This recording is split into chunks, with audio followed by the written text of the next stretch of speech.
Mas keliling.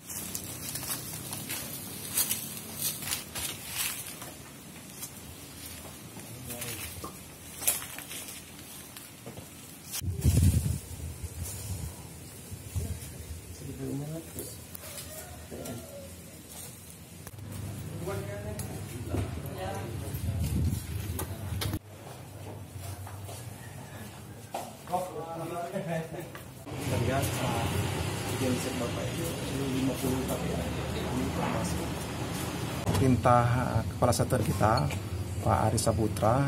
Kita ditugaskan di sini ke Pali itu untuk melakukan peraturan daerah nomor 8 tahun 2015 tentang ketenaga listrikan. Yang kedua, Perda nomor 4 tahun 2005 tentang SIPA, surat izin pengambilan air permukaan.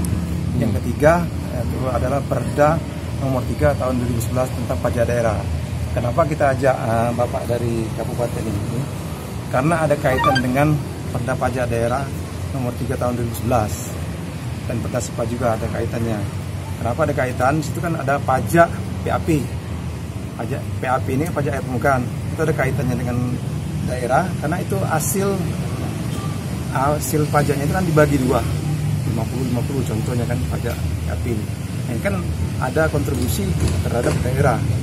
Ya, contoh lagi pajak alat berat 70-30. Berarti kan ada pembagian juga di daerah ini kan. Pajak rokok ada juga kan pembagian ke daerah. Makanya kita ajak dari kawan-kawan dari kabupaten kota ini merupakan sinergi kita ke provinsi maupun daerah. Jadi ada sinergi yang baik antara provinsi dan kabupaten kota. Nah, ini yang kita inginkan dan juga ini diinginkan oleh Kepala Satuan dan juga pemerintah Provinsi Sumatera Selatan. Jadi ada gabungan antara provinsi dan kabupaten kota untuk menegakkan peraturan daerah. Jadi yang terutama untuk menegakkan pajak daerah. Gitu, Pak. Untuk temuan kita di Pali ini jadi sementara ini kita temukan itu adalah Perda nomor 8 tahun 2015 tentang listrikan. Sesuai dengan perdanya kita ada pasal 24 ayat 3, Pak. Jadi keterangan surat keterangan terdaftar ayat 3 ini. Kalau IO itu kan izin operasi. Izin operasi itu adalah genset yang mempunyai kapasitas 200 KPA ke atas. Kalau SKT ini genset yang muat 25 sampai 200 KPA.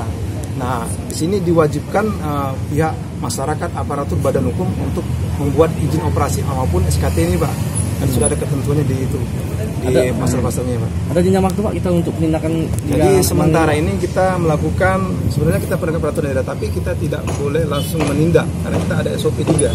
Jadi kita memberikan kesempatan masyarakat, aparatur badan hukum untuk contoh membuat izin. Kita beri waktu 15 hari. Ketika mereka mengingkari dalam waktu 15 hari, kita akan sesuai dengan peraturan daerah, kita akan melakukan tindakan sesuai dengan peraturan daerah.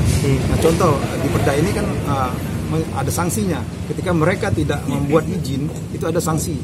Itu kita bisa menyegel dan menghentikan sementara kegiatan genset tersebut.